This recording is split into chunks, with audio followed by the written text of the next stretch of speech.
Kakain sana kami dito sa MetLife. Meron siyang restaurant dyan, yung Persian Grill. But what time is it, TTT? Time check. 4 p.m.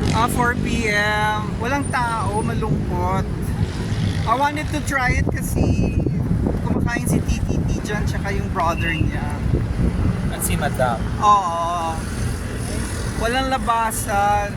So, sabi ko, dyan naman tayo kumain. But, ayoko namang kumain sa malungkot na lugar. It's a Wednesday here where we are. It's not a Wednesday anywhere else. Because maybe they're not going to watch this on a Wednesday. But right now, while we record, it's a Wednesday. So dito kami papunta. I forgot if that is shore or shell. Naghahanap kami ng kakainan. So hopefully meron tayong makita dyan. Anong meron? Ba't maraming tao? So that is EDSA Extension.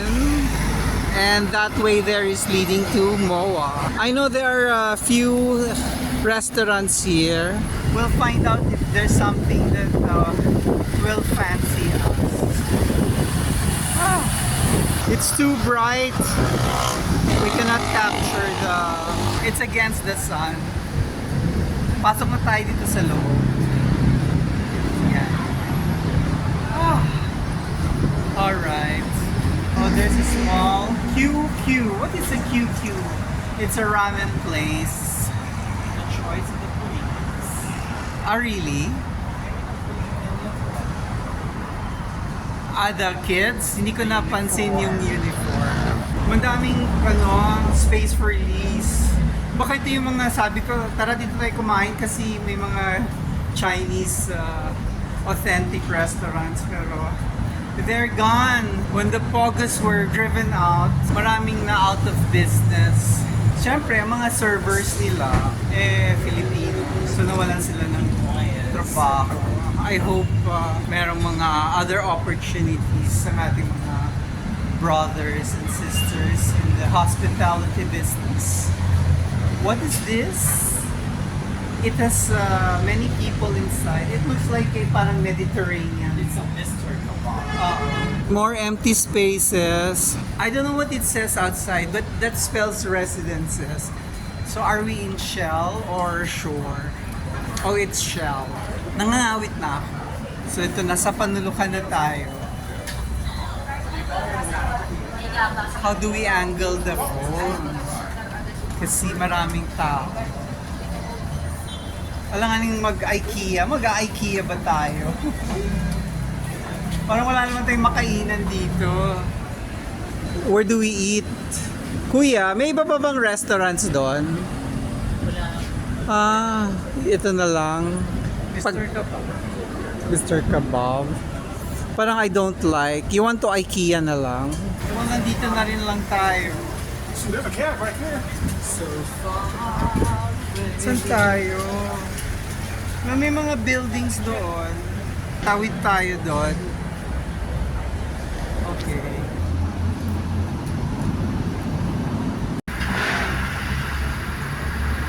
Okay, another building. Matapos na. So, just keep on walking. Bigla tayong naglalakad dito. Walking down the street. Wala tayong mahanap na restaurant. So we're going to explore these buildings here. That's what you call the Shore 3. Tawid tayo. Hindi naman tayo siguro masasagasaan dito. Jaywalking tayo. Hindi pa pala tapos itong building na to. Parang nagta-turn over or pa-turn over pa lang. Pero may mga tao na sa baba. May Alpha Mart na eh. At may pailaw na sila sa gabi. May night market siguro dyan.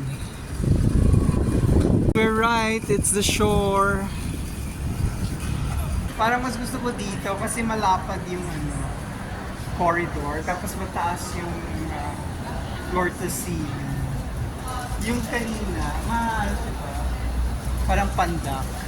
Ayan, meron silang may night market mamaya. But we don't wanna eat sa night market. Ang feeling ko kasi mga night markets it's a bit overpriced kasi walang aircon. If I'm gonna pay regular restaurant pricing, I want aircon. Okay, more leasable spaces. Ano ba to? Meron ba dati dito tapos nawala? Na-frustrate ako ha, kasi baka ito na yung mga restaurant na gusto natin kainan. But they're now leasable spaces. So there's Golden Noodle House. Is it something you want to try? You want to eat noodles or is there something else? Oh, may gyudon rice bowl. There's chicken teriyaki, tonkatsu, pork with salted vegetable. Oh, tag 198 lang oh. Not bad. Braised pork, 238. May aircon kaya? Pwede nang mag-order, kumain. Okay. Paano mo system? Mag-order sa'yo? Ito, anong sistehan dyan? Hot po yan. Magkano ang mini hot pot? Per gram po 1.2. 122. Oo, na-scam na ako dati. Kuha ko ng kuha, hindi umabot lang na yan. Parang i-monitor nyo lang po dito. Na para mag-search. Correct. Oo, pagtakaw mata, diba?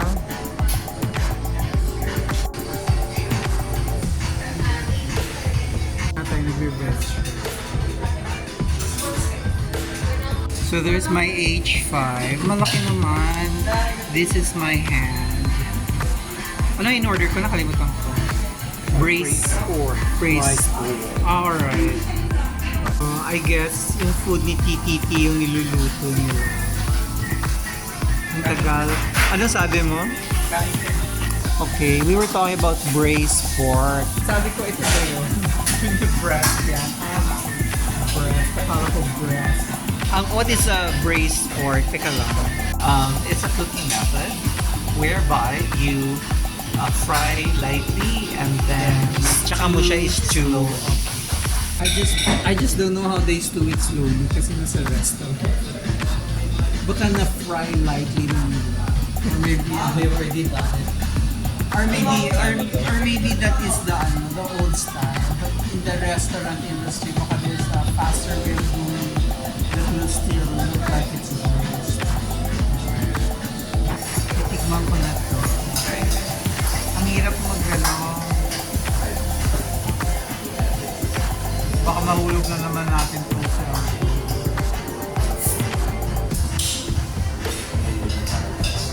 like boknoy. Wow, there's Gira. the food. Yes. Ano nga yan? Gyros. Gyudon taste test. Huwag mong kunin lahat.